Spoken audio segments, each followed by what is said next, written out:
에스라 8장입니다. 에스라 8장 21절 23절 말씀까지입니다. 에스라 8장 21절 23절까지입니다. 합독합니다. 그때 내가 아와 강가에서 금식을 선포하고 우리 하나님 앞에서 스스로 겸비하여 우리와 우리 어린아이와 모든 소유를 위하여 평탄한 길을 그에게 강구하였으니 이는 우리가 전에 왕에게 아뢰기를 우리 하나님의 손은 자기를 찾는 모든 자에게 선을 베푸시고 자기를 배반하는 모든 자에게는 권능과 진노를 내리신다 하였으므로 길에서 적군을 막고 우리를 도울 보병과 마병을 왕에게 구하기를 부끄러워하였습니다. 그러므로 우리가 이를 위하여 금식하며 우리 하나님께 간구하였더니 그의 응낙하심을 입었느니라. 아멘. 복된 날 주의 잔치집에 정식으로 초청받은 것을 정말 감사합니다. 은혜가 함께할 줄 믿습니다. 이 에스라서와 느헤미야서의 얘기는 이스라엘 백성들이 바벨론에서 70년 동안 포로 생활을 마치고 돌아오는 내용들입니다. 그러니 꿈꾸는 것 같았습니다. 70년 동안 노예 생활을 마치고 돌아오는 겁니다. 또 돌아와서 어떤 일을 하게 되었느냐, 그런 내용들을 담겨두었습니다. 에스라 1장에서 6장까지는 이스라엘 백성들 중에서 첫 번째로 귀환했던 자들, 수룹바벨이라고 하는 지도자들을 통해서 1차로 귀환했던 자들의 얘기입니다. 이들이 와서 재건 운동을 했었습니다. 그리고 7장에서 10장까지는 2차로 귀환했을 때 얘기인데 에스라를 중심으로 해서 2차로 귀환하게 된 것입니다. 이스라엘 나라는 두 쪽으로 나뉘어져 있었습니다. 10지파는 북쪽에 속해 있었고 남쪽은 2지파밖에 남지 않았습니다.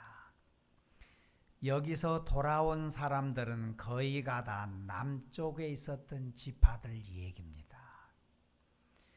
북쪽에 있는 사람들은 아수르에게 잡혀가거나 또는 아수르의 자폰 정책에 다 당했습니다.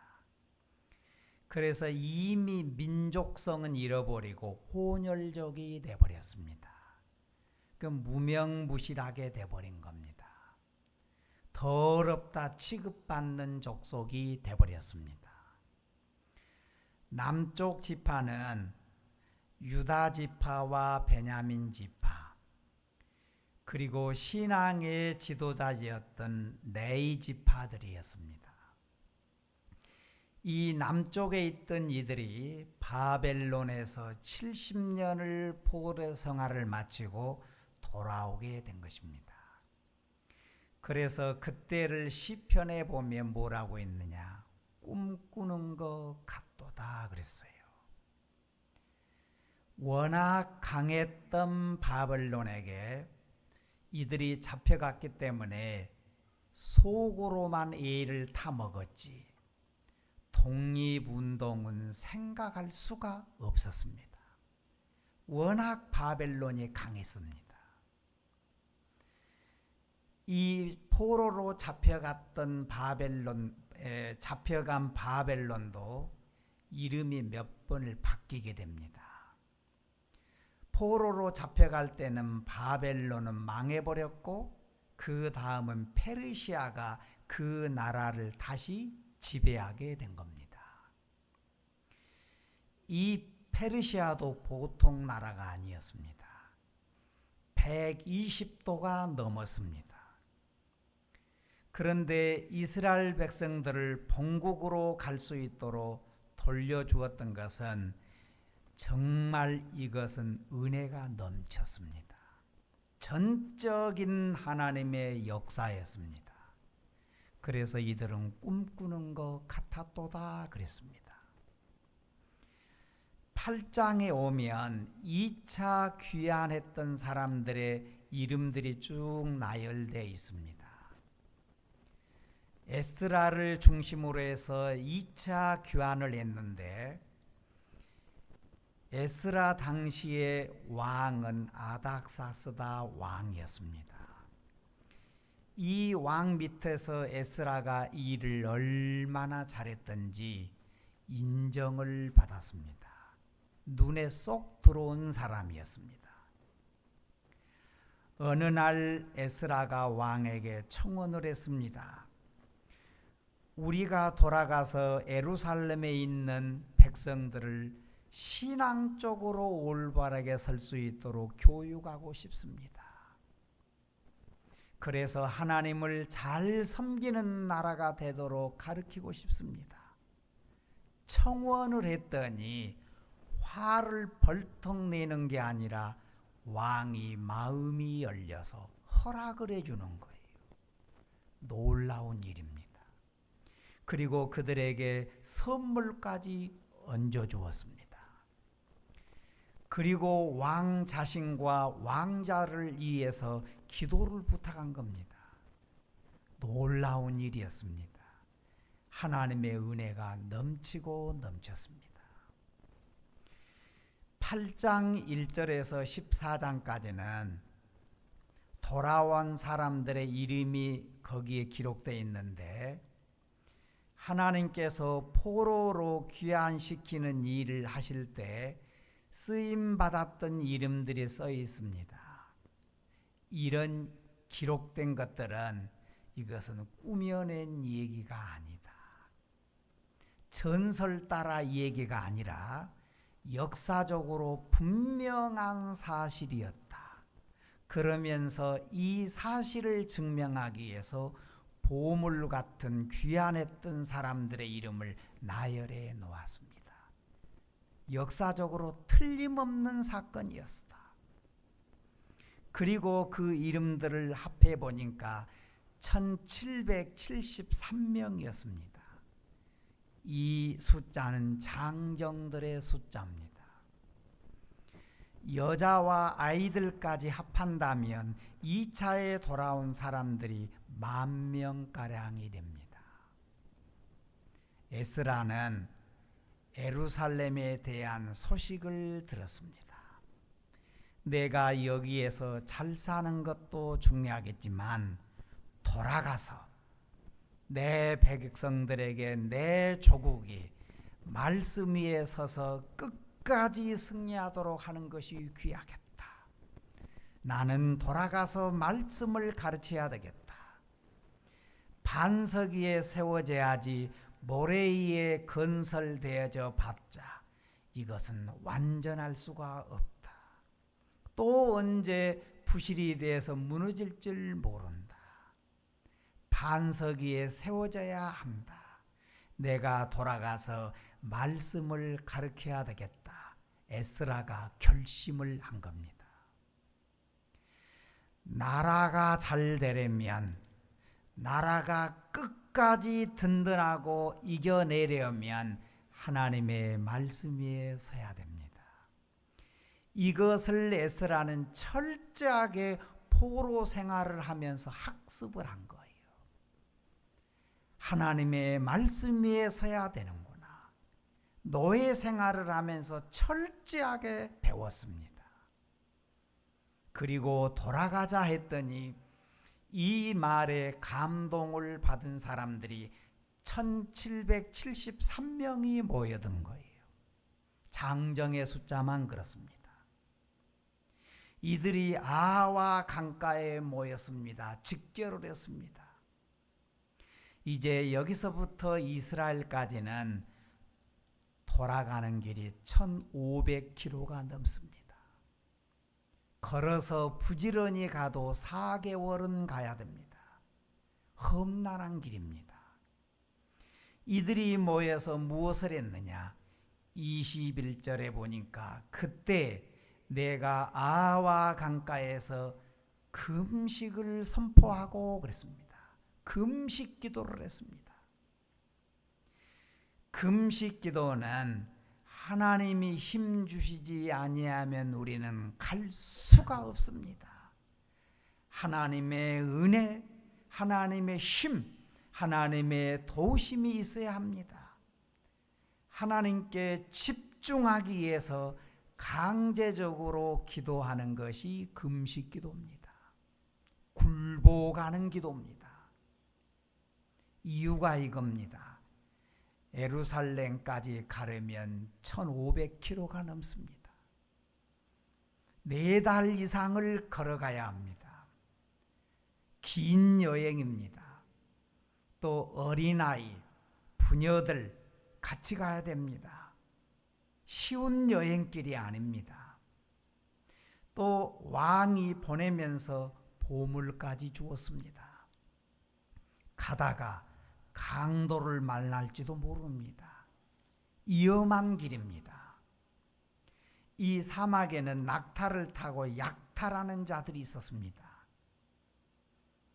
위험하고 험난한 길입니다. 그래서 하나님께 이들이 강가에 모여서 먼저 기도를 하는 것입니다. 하나님, 평탄한 길을 주소서. 하나님, 이 가는 길이 쉽지 않습니다. 하나님께서 은혜를 주셔서 가는 길이 평탄하게 주소서. 하나님이 지켜주소서. 그래서 무사히 가서 일할 수 있도록 우리의 가는 길을 평탄하게 주소서. 하나님, 평탄한 길을 주소서 간구를 했습니다. 앞날을 위해서 기도했습니다. 여러분, 지금도 똑같습니다. 앞날을 위해서 기도하기를 소망합니다. 자녀의 앞날을 위해서도 기도하며 살기를 소망합니다. 평탄한 길을 열어 주옵소서. 높은 곳이 있으면 낮아지게 해주시고, 낮아진 곳에는 하나님께서 채워주셔서 평탄하게 해주소서. 31절을 보니까 첫째 달 12일에 우리가 강가를 떠나 예루살렘으로 갈새 우리 하나님의 손이 우리를 도우사 대적과 길에 매복한 자의 자손에게서 건지신지라 그랬어요.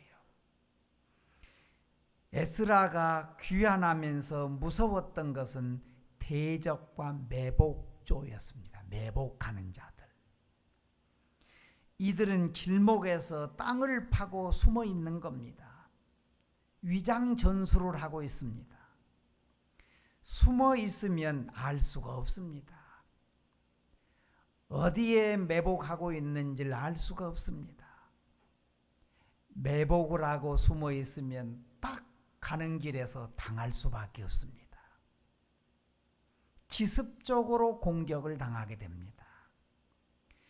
그런데 이스라엘 백성들은 이런 것에서 능숙한 훈련을 받은 병사들이 아닙니다. 에스라 장교 출신이 아닙니다. 이 사람은 성경을 가르치는 사람입니다. 무슨 수로 이 매복조들을 뚫고 나갈 수 있겠습니까? 어떻게 할 수가 없습니다. 험한 길입니다. 그래서 에스라가 모여서 먼저 하나님께 기도를 했습니다. 하나님의 도움을 요청했습니다. 하나님, 평탄한 길을 주소서. 할렐루야. 하나님, 평탄한 길을 주소서. 10,000명이 가까운 이스라엘 백성들이 약 4개월 이상 동안을 걸어서 귀환을 해야 됩니다. 무슨 수로 장담할 수 있겠습니까? 이 매복한 사람들은 숨어있는 마치 지레나 같습니다. 강도에게 잡히면 보물만 빼앗기겠습니까? 목숨도 잃을 수 있습니다. 인신매매를 당할 수도 있습니다. 이런 무서운 길을 걸어가야 합니다. 탈북한 어느 청년이 남쪽에서 보낸 삐라를 보고 깜짝 놀랐습니다. 종이의 질이 너무너무 좋은 겁니다. 북한에서 보았던 종이가 아닙니다. 그 종이의 질이 너무 좋은 겁니다. 그래서 결심을 한 겁니다. 내가 남쪽으로 가야 되겠다. 결심을 하고 휴전선으로 넘어왔는데 여러분, 휴전선은 지뢰가 많이 매설되어 있습니다. 다닐 만한 곳은 다 지뢰밭입니다. 남쪽은 적을 위해서 지뢰를 매설했었고 북쪽은 자기 군인들이 넘어가지 못하도록 길목에다 지뢰를 매설해 놓았습니다. 위험합니다. 그래서 이 청년은 어느 때를 기다렸느냐? 장마철을 기다린 겁니다.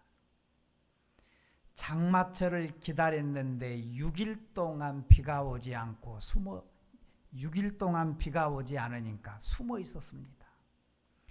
그러다가 장마철에 억수같이 비가 쏟아집니다. 강물이 불어납니다. 그때 이 사람은 헤엄쳐서 우리 남쪽으로 탈북을 했습니다. 여러분, 지금도 똑같습니다. 우리의 가는 길, 내일 일 아무도 모릅니다. 2024년도에 말경에 12.3 사건이 일어날 줄 누가 알았겠습니까? 내일 일은 아무도 모릅니다. 여러분, 우리는 기도로 보장받아야 됩니다. 평탄한 길을 주소서. 앞날을 위해서 은혜의 비를 내려 주옵소서. 기도로 보장받아야 합니다. 여러분, 이 시간 이 모임이 아하 강가에서 집중적으로 기도했던 그런 기도가 임하기를 소망합니다. 하나님, 이해 평탄한 길을 주소서. 그런데 참으로 놀라운 것은 에스라서의 특징이기도 하는데, 이 에스라서는 하나님의 손이라고 하는 말이 많습니다. 에스라는 하나님의 손을 믿습니다. 전능하신 하나님의 손길을 믿는 겁니다. 찬송가 301장 2절에 몸도 마음도 연약하나 세임받아 살았네. 물 붓듯이 부으시는 주의 은혜에 족하다.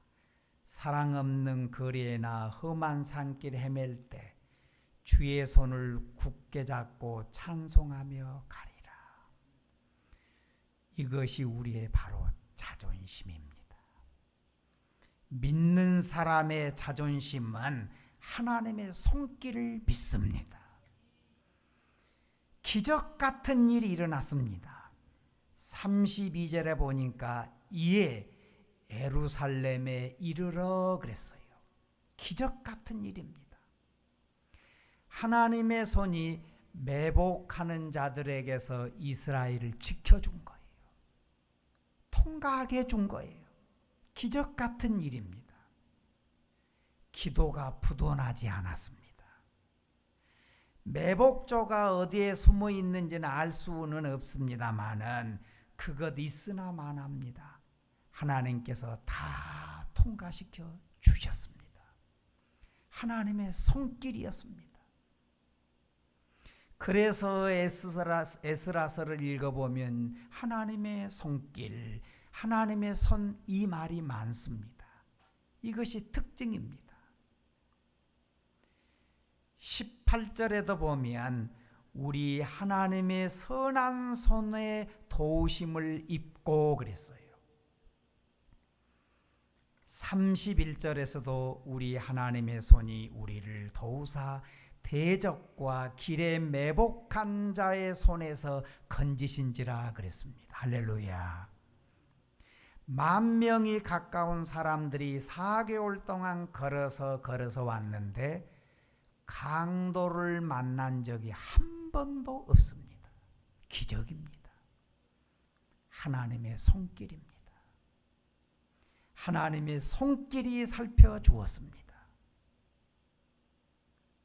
하나님은 기도하는 백성 하나님의 손길로 책임져 주었습니다. 여러분, 이런 믿음의 싸움은 은혜를 맛보는 싸움입니다. 잘되는 싸움입니다. 전능하신 하나님의 손길을 체험하는 싸움입니다. 아닥사스다 왕은 보물까지 챙겨졌습니다. 마음이 확 열려버려 있었습니다. 이것도 하나님의 손길이었습니다. 에스라는 믿었습니다. 하나님의 손길을 믿었습니다. 여러분, 이 해에 살 때도 주의 손길을 믿기를 소망합니다. 여러분을 살필 겁니다. 여러분을 도와줄 줄로 믿습니다. 숨어있는 시험의 함정의 매복조에 당하지 않도록 하나님의 손길이 여러분을 살펴줄 줄로 믿습니다. 에스라가 기도하고 믿었던 대로 이에 예루살렘에 이르렀더라 그랬어요. 나는 하나님의 손길을 믿습니다. 여러분, 이것이 나의 고백이 되기를 소망합니다. 나는 하나님의 손길을 믿습니다. 여러분, 따라서 합니다. 나는 하나님의 손길을 믿습니다. 여러분, 이것이 우리의 자존심입니다.